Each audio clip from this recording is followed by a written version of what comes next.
Alors aujourd'hui, le titre, c'est Pourquoi comment se doter d'une politique de recharge 360. Donc, la, la première chose qui nous est venue à l'esprit avec Rachel, une fois qu'on a titré, on s'est dit, mais si on parle de 360 degrés, est-ce qu'on va pas, les gens vont pas croire qu'on va tourner en rond pendant ce webinaire? Donc, toute l'idée aujourd'hui, c'est effectivement d'essayer de vous donner un éclairage. Et on sait que les projets IRVE sont souvent complexes, on va le voir par la suite, et d'essayer de donner quelques clés, vous proposer un modèle de réflexion pour justement éviter que vous perdiez beaucoup de temps dans ces projets et que vous puissiez avoir voilà, quelque part un- une information et une réflexion éclairée pour aider vos équipes, aider les décisionnaires quand vous travaillez au sein d'une équipe à prendre les bonnes décisions. Donc le sujet, effectivement, de démarrage, c'est 360 degrés. C'est quoi 360 degrés au niveau de l'IRVE? Le premier sujet qu'on va citer, c'est effectivement une des grandes objections, c'est laquelle? C'est comment je fais pour me recharger quand je suis sur la route. On sait qu'il y a des statistiques qu'on a, au-delà des gens qui font que de l'itinérance, on a plus de 25% des trajets qui sont, en tout cas, les salariés des voitures de fonction, qui sont hors trajet domicile, enfin domicile-travail. Donc ça veut dire qu'il y a quand même une part non négligeable des trajets qui sont réalisés en dehors de son domicile, du trajet domicile-bureau. Bon, on sait que cette grande objection, ça a été une des premières objections traitées par le régulateur, c'est-à-dire il y a eu des politiques très très fortes d'équipement de bornes de recharge publiques. Aujourd'hui, on a plus de 99% des autoroutes, qui sont équipées de bornes de recharge avec des bornes de recharge de haute puissance. Donc, on parle aujourd'hui en tout, entre les bornes AC et les bornes DC, on parle de 180, à peu près 180 000 bornes en France qui sont sur le territoire national à disposition des conducteurs de véhicules électriques en itinérance. Donc, ça, c'est le premier sujet, mais évidemment, la grande problématique de l'itinérance, c'est que la recharge coûte cher. Et dans une équation économique qu'on verra tout à l'heure, c'est clair que le sujet suivant, c'est évidemment, j'ai des bureaux, j'ai des sites tertiaires, peut-être des sites industriels, j'ai peut-être des entrepôts logistiques. En tout cas, il y a le sujet aussi de l'équipement au bureau, les parkings d'entreprise. Et ça, on est souvent, nous, contactés en tant qu'opérateur, comme c'est le premier sujet qui est adressé, c'est, voilà, je souhaite équiper mes sites, comment je fais concrètement, comment vous pouvez nous aider. L'autre sujet qui est quelque part, pour boucler le 360 et boucler un peu la boucle, c'est les bornes au domicile des collaborateurs qui ont des voitures de fonction. Euh, Pourquoi se poser cette question-là? Effectivement, c'est souvent on a des collaborateurs qui ont, bon, soit on a des politiques hybrides, donc les gens viennent pas toujours au bureau, les salariés, et puis on a aussi des salariés on peut avoir on a souvent des clients nationaux il y a des gens qui ont beaucoup d'agences avec beaucoup de sites et donc une proximité avec l'ensemble des salariés, où on a aussi des gens avec des grosses agences régionales et éventuellement une dispersion des salariés sur des territoires avec pas nécessairement le besoin ou le fait d'aller sur un site de l'entreprise de manière régulière. Donc, en fait, on vient adjoindre, pour couvrir l'ensemble des besoins, la partie équipement au domicile des collaborateurs. Alors, l'intérêt d'avoir cette approche 360 au niveau de l'IRVE, c'est effectivement de couvrir l'ensemble des besoins et d'assurer quelque part aussi, quand on parle sur le site de l'entreprise et au domicile des salariés, on vient toucher les deux points qui sont les deux points où on peut contrôler le prix de l'énergie. D'une part, parce qu'en France, l'énergie à domicile coûte très peu cher par rapport au reste de l'Europe. Et ensuite, parce que aussi, sur ses sites, on contrôle le prix d'électricité, on connaît le coût de l'énergie dans les contrats avec les fournisseurs. Et donc, on a un contrôle des coûts sur ces deux points-là. Sur la partie itinérance, évidemment, on a très peu de contrôle. Pour ceux qui ont déjà des véhicules électriques, vous pouvez, entre une station et une autre, vous pouvez avoir des écarts de 20-30% sur le prix de la recharge. Et effectivement, en général, on n'est pas dans une logique où je vais prendre une carte Total et je vais m'arrêter qu'à des cartes que chez Total ou chez Engie. On est plutôt dans une logique, quand on est en itinérance, d'optimiser son trajet, de minimiser le temps de recharge.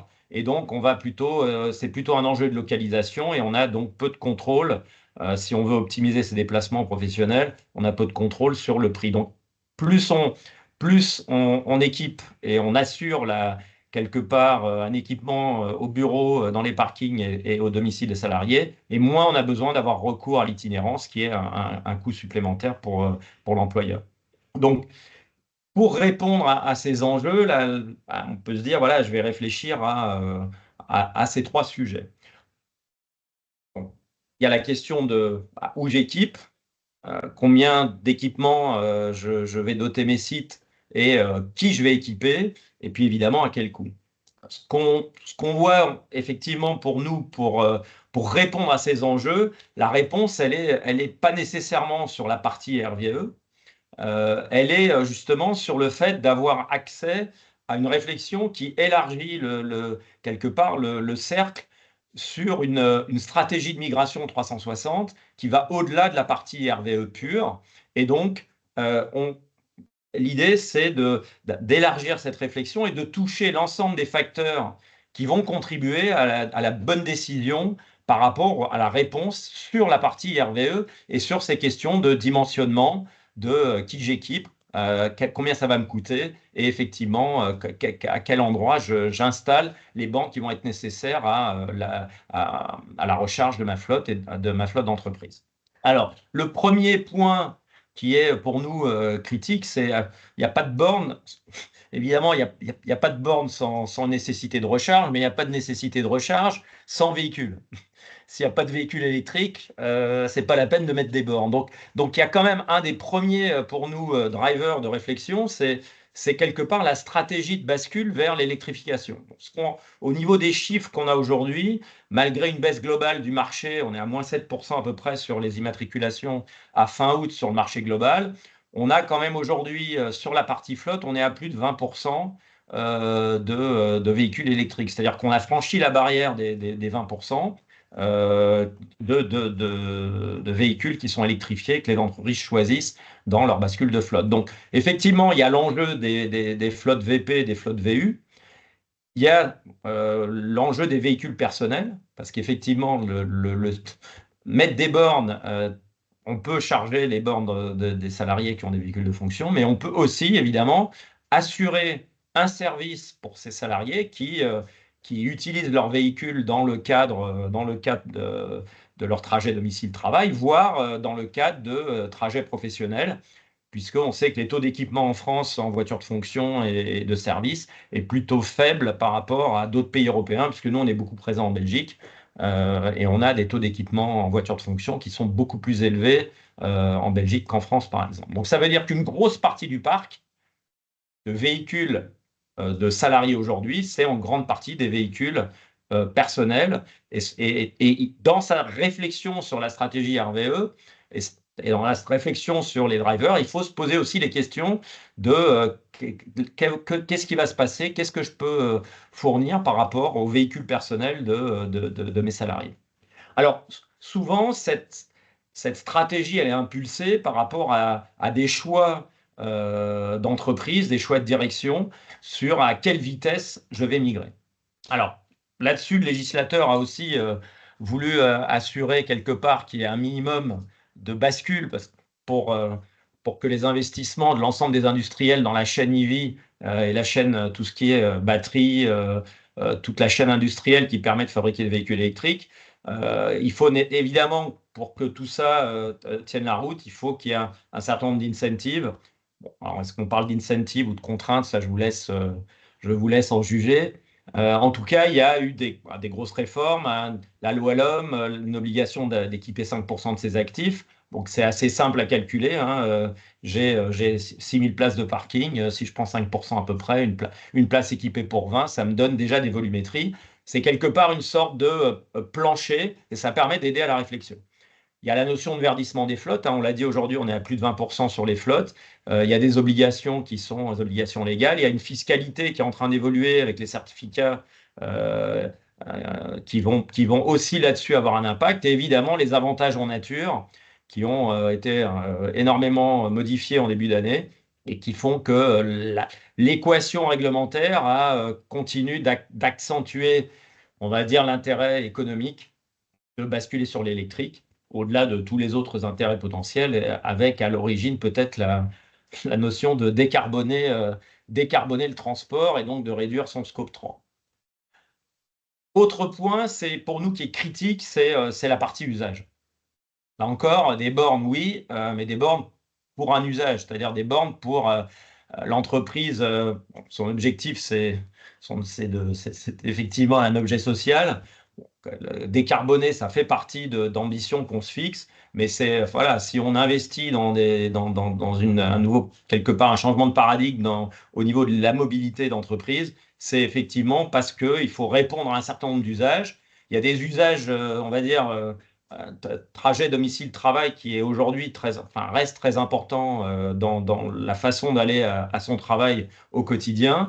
On peut avoir des tournées pour des véhicules qui peuvent éventuellement revenir le soir à un point de départ, hein, quand c'est seulement dans les véhicules de livraison. On peut avoir beaucoup d'itinérance, hein, des commerciaux qui font beaucoup de kilomètres. Et on voit très très bien que ces sont ces usages-là, combinés avec les choix qu'on va faire en termes de rapidité de bascule, qui vont définir la fréquence, la volumétrie de recharge nécessaire. Sachant qu'on oublie souvent que un véhicule électrique aujourd'hui, c'est de plus en plus plus de 400 km d'autonomie.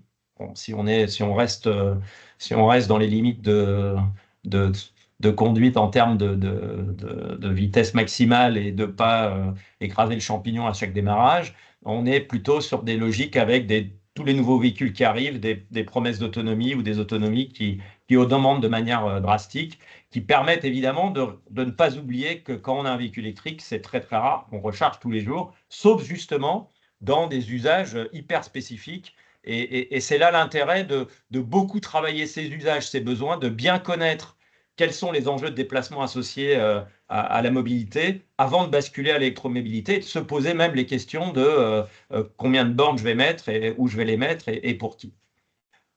Autre point critique, c'est la partie technique, évidemment.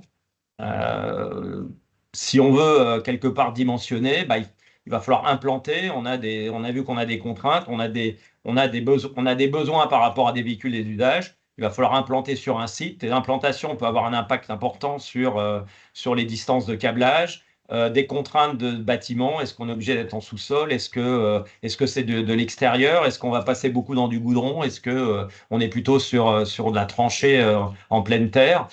Quel matériel, quelle puissance je vais installer? Donc tout ça, ce sont des enjeux techniques et qui ont évidemment un impact important sur la partie financière. Euh, quand vous prenez des bornes 7 kg, vous êtes en monophasé, vous tirez un câble avec trois fils, et quand vous êtes sur du triphasé, vous êtes sur 5. Et donc, effectivement, les protections, les disjoncteurs, tout ça coûte plus cher. Donc, il y a un impact, un enjeu sur des choix et des choix techniques qu'on va faire par rapport à ces équipements et qui vont avoir évidemment un impact sur les budgets d'investissement qu'on va mettre dans son plan pluriannuel, hein, au niveau de ces actifs immobiliers. On sait aussi que le prix de l'énergie est important. Est-ce qu'on garde les contrats existants? Est-ce qu'on a signé au bon moment? Est-ce qu'on a besoin d'un nouveau PDL?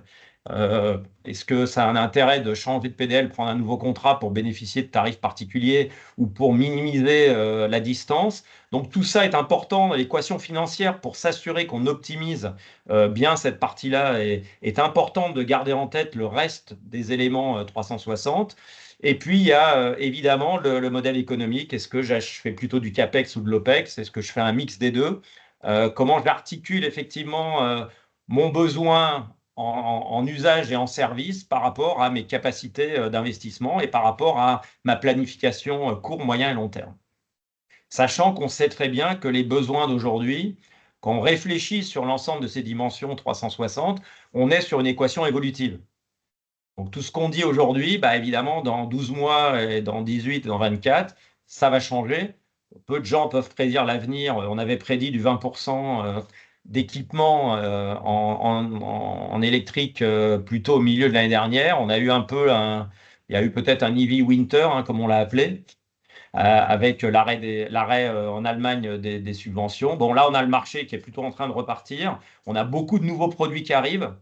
On a vu qu'un produit comme la R5 électrique a vraiment explosé les compteurs et on a vu qu'un taux de prise qui est vraiment important. Donc, on arrive, c'est là où la notion de véhicule est importante, c'est-à-dire qu'on a aujourd'hui du choix, on a aujourd'hui des gammes complètes, on est capable de couvrir l'ensemble des besoins et ça veut dire aussi que bah, dans son équation économique, on peut aujourd'hui répondre avec un grand nombre de solutions. Il y a aussi un point très important, c'est le TCO, c'est-à-dire souvent quand on parle de l'investissement et quand on réduit la réflexion 360 sur le cercle du milieu, c'est-à-dire sur la partie équipement en borne, on oublie de dire qu'une borne, c'est comme un réservoir en fait, hein, c'est ce qui distribue l'énergie, et que par rapport à une flotte de véhicules, ça reste un investissement minime dans la durée. Si on sait très bien que au bureau, enfin, ou sur des sites, quand on installe une borne, elle ne va pas servir qu'un salarié, elle ne va pas servir qu'un véhicule. Donc, si on prend le coût moyen, bon, si on prend les coûts moyens, on est plutôt autour de 5 000 euros par point de charge installé en service en moyenne, hein, avec des variations évidemment autour de ça en fonction on l'a vu, des conditions de bâtiment. Et, bon, bah, on sait que ça va couvrir, c'est des amortissements qui sont plutôt entre 5 et 10 ans entre la partie électrique et la partie borne. Donc ça veut dire qu'on a, si on prend 7 ans en moyenne, on a cet investissement qui est divisé par autant d'années et qui ensuite est divisé par un certain nombre de véhicules et de services rendus qui vont avec en termes de couverture de CAPEX. Donc le TCO de la borne, il faut l'intégrer. C'est pas un coût, un investissement pur en soi. En termes d'approche financière, ça n'a de réalité qu'à partir du moment où on se pose la question de l'intégration ce diffuseur de carburant quelque part ou de générateur de carburant au travers du TCO global de l'entreprise. Et on voit aujourd'hui qu'effectivement l'électrification, au-delà de la contrainte, ça a nécessairement, si on rajoute la partie fiscale et en même temps les économies qu'on peut faire sur la partie OPEX en termes de rentabilité sur le coût du carburant par rapport qui est en général autour de 3 fois moins cher si on est hors recharge publique, on peut imaginer que si on n'intègre pas ça dans l'équation TCO globale de sa flotte, on peut évidemment être amené à pas nécessairement prendre les bonnes décisions. Un autre point qui est absolument clé, c'est-à-dire que l'enjeu d'adoption est vraiment important. Il ne suffit pas d'avoir une impulsion de leadership au niveau de l'entreprise. Il faut aussi que derrière, on ait mis en place l'accompagnement de ses salariés. Pourquoi? Bah, pour d'abord informer, pour, pour permettre de comprendre le changement de paradigme et le changement de fonctionnement de ce que ça veut dire de rouler en électrique. Il faut être transparent sur les avantages, mais aussi sur potentiellement les inconvénients ou les contraintes que ça peut amener, sur des réflexes qu'on avait et qu'il faut avoir d'autres réflexes aujourd'hui quand on réfléchit à sa mobilité professionnelle ou même personnelle. Et donc, c'est des choses sur lesquelles l'entreprise, au travers des équipes qui sont en charge des projets de flotte et d'électrification, hein, sachant que on voit bien que souvent ces projets intègrent une multitude d'acteurs, hein. L'intérêt, c'est vraiment de penser à comment j'accompagne ce changement qui est pas, voilà, il s'agit pas, quand on parle de borne, c'est pas juste d'équiper une borne, quand on parle véhicule électrique, c'est pas juste de fournir un véhicule électrique, il faut aider effectivement à lever les freins. On sait qu'il y a beaucoup de choses qui circulent sur Internet avec des vraies vérités, mais aussi beaucoup de fausses vérités sur qu'est-ce que le véhicule électrique, quelles sont ses contraintes, ses réalités. Et donc, prendre la dimension des freins existants dans l'entreprise et les traiter. On a eu récemment un webinaire avec à l'AVER, on a fait une table ronde et on était intervenant. on avait 2 entreprises en France qui avaient donné des exemples très, très concrets, au travers d'une approche vraiment conduite du changement pour permettre d'accélérer ou en tout cas d'assurer que les ambitions stratégiques qu'on a au niveau de la migration sur l'électromobilité, elles soient quelque part bien vécues par les salariés, elles soient comprises, acceptées et effectivement plutôt gérer un enthousiasme qu'un rejet ou que de craintes qui sont facteurs on va dire, de ralentissement ou de friction au sein de l'entreprise. On sait que le véhicule, c'est toujours un sujet très très sensible, hein, pour ceux qui ont eu l'occasion de changer des politiques véhicules. On sait que c'est toujours très très compliqué. Et l'objectif aussi numéro un par rapport à cette adoption, c'est de s'assurer que ce soit du sans souci. Donc l'idée, c'est de s'assurer qu'à partir du moment où je reçois mon véhicule électrique, je dois me charger l'ensemble de mes problématiques en tant que conducteur, en tant que salarié et utilisateur de l'électromobilité d'un véhicule électrique. Je sais que je suis soutenu et que derrière, je ne vais pas avoir de problème au quotidien. Là-dessus, la partie exploitation, c'est-à-dire que les services qu'on amène en tant qu'opérateur, assurer qu'on ait une bonne maintenance, que l'ensemble des bornes aient des taux d'utilisation qui soient garantis, qu'on puisse assurer une bonne gestion transactionnelle, sachant qu'en général, les véhicules de fonction, soit avec la carte d'itinérance qu'on fournit, soit au travers les bornes sont gratuites, hein, l'électricité est gratuite sur les sites quand on a un véhicule de fonction. Ce n'est pas le cas quand c'est plus possible d'ailleurs à cause des avantages en nature et des règles URSSAF. Donc, on doit pouvoir tracer l'électricité qu'on fournit à ces salariés équipés de véhicules personnels. Donc là-dessus, effectivement, avoir une gestion transactionnelle efficace et surtout un support utilisateur qui permette de ne pas être bloqué et de bien comprendre qu'on peut avoir du support dans le cadre de ces déplacements. Donc, ce qu'on vous propose effectivement, c'est pour nous le modèle 360, c'est avant tout un modèle global qui est lié à l'ensemble de l'écosystème de la migration vers l'électromobilité. C'est pas seulement les bornes. Et d'avoir en tête, quand vous réfléchissez à vos projets, de réfléchir à l'ensemble de ces sujets. Ça veut dire aussi, on parle bien de projet, ça veut dire impliquer les équipes, ça veut dire probablement les RH, la finance, ça veut dire effectivement la partie technique dans les bâtiments, et ça veut dire aussi évidemment les gestionnaires de flotte, ça peut être les asset managers, etc. Avant de passer aux questions, juste un petit résultat de sondage. On avait fait un petit sondage avec quelques questions. Donc, on avait à peu près 40% qui sont en réflexion parmi vous, 40% qui envisagent de mettre une politique 360, et on a un peu moins de 10% qui vont mettre du at work et du at home, qui sont en train de réfléchir à ces sujets-là.